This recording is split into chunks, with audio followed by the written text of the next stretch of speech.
Okay. See, we just got to be smarter than Zoom. Yeah. I just get to sit here and wait for you guys to figure it out. I know. Well, we never know. And with all the updates lately, it's like, man, I just have no idea. Okay. Are we ready? Yeah. See if I, how rusty I am. It's been a while since we've done this, at least. Okay. Hello, everyone. Good evening from Florida, USA. Welcome to the Humanly Possible channel, where if it's humanly possible, we may be talking about it.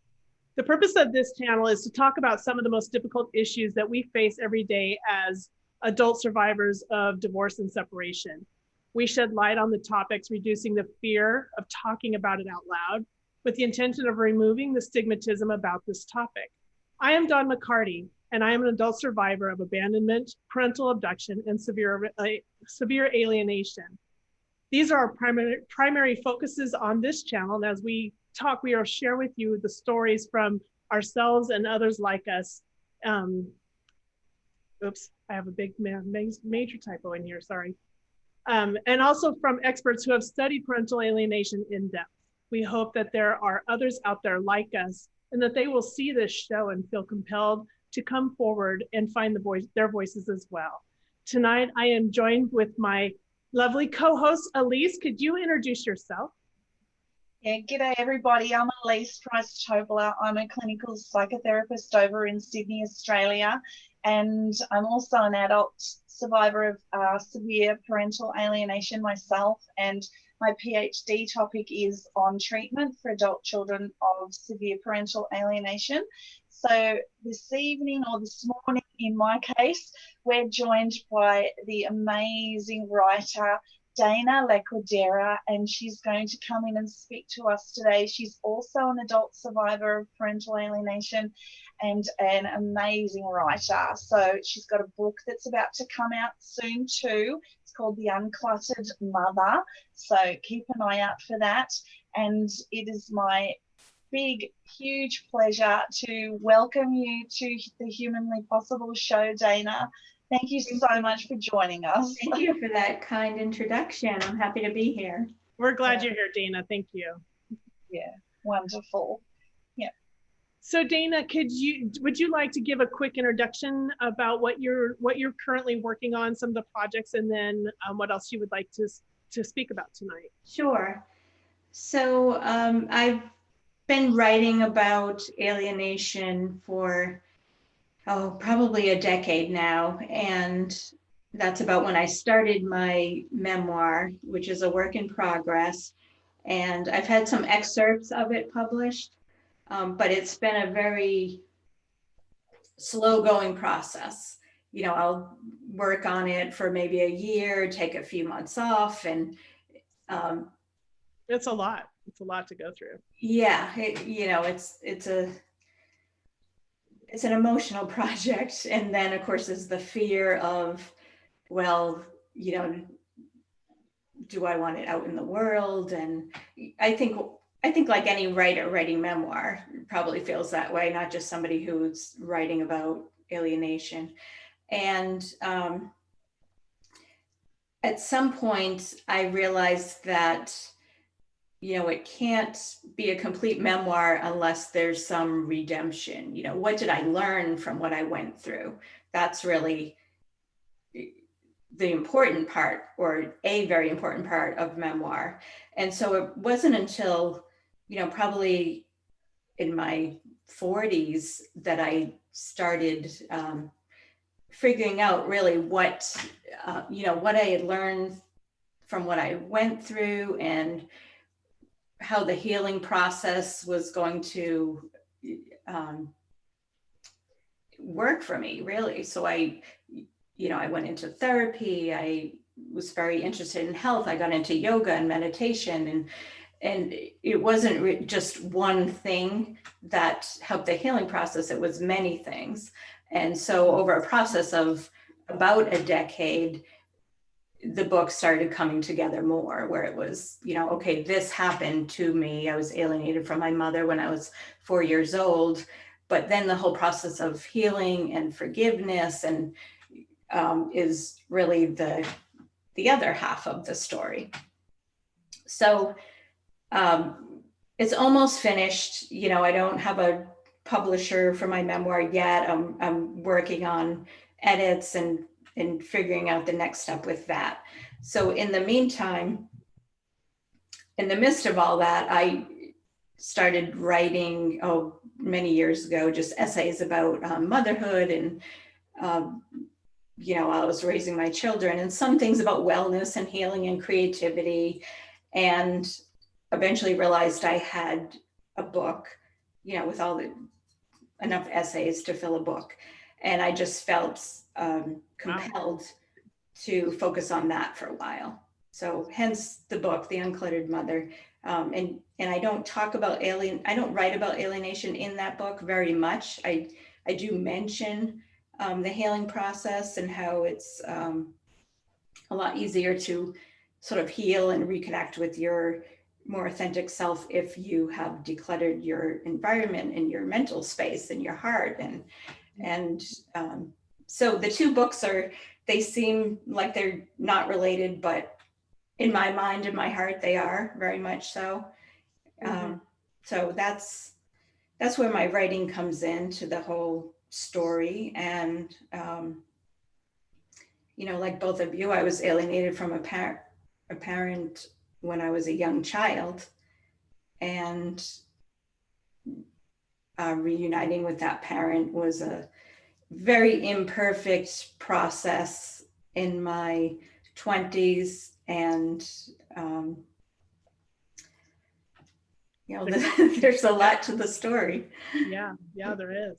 Well, I like how you mentioned that the two books are kind of like they're different, but yet we understand that they're actually kind of the same, the reflection. There's got to be like a reflection between the two, because one is we have this cluttered mind from growing up and all these feelings and emotions that we've carried around for so long, and you've actually put those into words in a book, and that's probably helped to find clarity in what you went through in that process, and putting things into perspective, because that's not something we've done as children. So now we're doing it. I mean, I find when I write, I realize things that I didn't realize before, and things become a little clearer. Sure. Yeah, writing can be quite a process of discovery. And I found too, raising my children, that things that were good for them were good for me as well. So you sort of learn how to parent yourself. So, you know, maybe you didn't have your needs met in certain ways as a child, or maybe this trauma happened to you, but I really sort of learned to start focusing on, well, what can I do now? You know, and every choice that I make every day affects how healthy. Well, and I think that's an important thing that you say right there, because considering how we were raised, the three of us have so much in common, and what we went through, the struggling with the enmeshment and the situation with the alienation. How do we then become good parents? How is it that we were able to have children and then not do the same thing? Or maybe we have done the same thing, but we've come to realize and we're trying to stop it. And I think that I have had moments like that where I didn't necessarily do exactly what my mom did with me, but I didn't encourage anything either. So how do we then teach our children to set boundaries? How do we teach them how to deal with the conflict when we weren't learning these things growing up? And I think that's because we don't want the same things for them. We want them to have a voice. And I found that comforting. I felt good about that when I realized that's how I turned it around and stopped that progression. Oh, I completely agree that children need a voice. I think that is something that really stuck with me so much, like so deeply. And I think it's probably largely from what I went through as a child, but I think it's common for people to think children, you know, their concerns are petty, or to just not hear them out. And I will, I'll spend a half an hour figuring out what a 2-year-old's trying to say if that's what it takes. But I just feel very strongly that children deserve to be heard and I have do a too. voice. I do too. And I had my kids involved with a lot of things that the school did not like the fact that I gave them some decision-making power. Not that I didn't relinquish decision-making power. I always got the mom card, but I allowed them, I said, okay, so we have an opportunity, we can do this or we can do this. And then we would talk about it, and I would give them the goods and the bads of both so that they could use some of that critical thinking and learn that in a situation that wasn't just from reading a book at school. I wanted them to have real life experience because I didn't have real life experience. My mom never watched the news. I didn't know half the stuff that was going on in the world around me. And I didn't want that to be the same with them. So they were involved in a lot of the decisions, and a lot of people disagreed with my parenting, the way I did that. But today they have no problem setting boundaries at all. That's good. And they need to be validated too, I think. So it's not even, a child might not get to make every decision, of course, but it doesn't mean you can't validate their feelings, even if it's no, you can't have that. But I understand you're disappointed. Yeah. And everything was a teaching moment. Sorry, Elise, go ahead. Yeah, that's part of the really pivotal breach and repair that we do with children, and children who grow up who don't have that experience of adults breaching their thinking, exploring what that space is like safely, giving them alternatives, and then saying, hey, you can try this, this, and this, but this is my idea, and I suggest you go this way, or we can try your idea and we can go that way. And then, and then you repair that, say, see, I breached you, but we went through all this situation and now I'll repair it. It's a perfectly fine space for you to come in and do that in, and I'm here with you. So if we don't do that breach and repair with children, and classically, if you're in a relationship with an alienator, they don't like you really doing that as children. It's their way or the highway. And so we don't experience that breach and repair. So to have a voice is so important, because I think what Dana shared with us before, and what I actually have heard her say in a previous interview, is that when you would talk about your mum with your sister, Dana, you'd refer to her as you know who, instead of mum, because you were so I'm assuming scared of actually mentioning her name. Right, exactly. Yeah, so and even that in itself says, as a little child, there's just no voice going on, and I understand that space too, because we were the same. We couldn't even mention Dad, or else the alienator would become dysregulated, and we'd have to be like, oh, sorry, and then you just learn, and then you get anxiety around it. And mine was, it was a correction. So if I said, did my dad ever try to call me, it was, well, that's not your dad, this is your dad. So it wasn't, she didn't answer the question, she just corrected me so that I wasn't, so I eventually learned that I wasn't allowed to call him dad anymore. Right. Yeah. Right. And, it just got frustrating. And then the question earlier is, how do children who've grown up in that space learn to be good parents and not do that with their children? And I think both of you, and I completely agree with you, the key is to teach them to have a voice in safety. And then, but the other side to that is, we have to be careful not to overcompensate so they're running the house now. It's like yes we do have and I think that parents have such influence over their children anyway. Even healthy parents, we have to be careful not to share even too many of our opinions, because children are so influenced and so wanting to please their parents. And I think they've sort of come here with their own, their own purpose, and our job is sort of to nurture that and try to help them grow into who they really are, and, to do what they're here to do. And so I guess finding that balance between guiding them, but not over influencing them with our own opinions, or, it's a balancing act, even for healthy parents, not in a alienation situation or anything like that. So, but for a child to be alienated, I mean, that is just not hard for the parent to do. And I know people who aren't familiar with it think, well, how could that have happened? Or the parent must have done something awful in order for the child to be alienated. But no, it's done pretty easily. Yeah, because I also remember hearing in one of your interviews where you said your mum was accused of leaving you, abandoning you, whereas that wasn't the case. Right.